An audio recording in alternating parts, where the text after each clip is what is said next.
Hi, Assalamu alaikum warahmatullahi wabarakatuh. My name is Muha Ibrahim Ahmed. Waxaa ka mid ahay ardayda dhigata Iqra Family.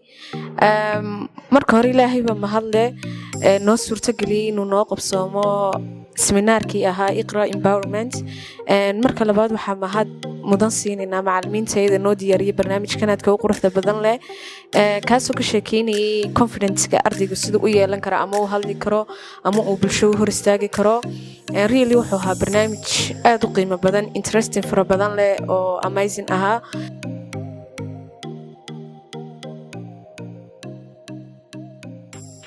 بسم الله الرحمن الرحيم الحمد لله رب العالمين مركور الله سبحانه وتعالى ومهله magacaygu waa Idil Maxamed Jaamac waxaan ahay ardayda kamida Iqra College dhigata waxaan ahay ardayda dhigata galaaska Biri Advanced-ka maanta iyo shalay waxaan loo qabtay barnaamij baraarujin iyo dhiirigelin kaasoo aan aad iyo aad wax badan nooga bedelay aanu aad ugu faraxsanahay aanu jeclaan lahayn marar badan in lagu soo celceliyo maxaa yeelay wuxuu si gaar ah u dhiirigelinayay ardayda inay aqoontooda kor u soo qaadaan inay hadli karaan iyo waxyaabo badan.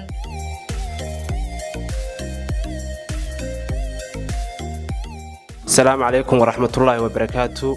magacaygu waa Ridwaan Cabdilaahi Maxamed waxaan ahay arday ka tirsan Iqra College maalintii koowaad ee seminaarka waxay noo yimaaday culimo waaweyn oo culimada dadka ugu waaweyn iyo muxuu ahaa ardaydii lagu aasaasay Iqra College oo qaar macallimiin ka yihiin seminaarkii maalintii koowaad macallimiintu dhiirigelin ayay siiyeen maalintii labaadna ardayda ayaa muxuu ahaa soo bandhigayay wixii ku jiray luqadooda ay ka hayeen balinta ay meesha joogeen ee ka barteen Iqra College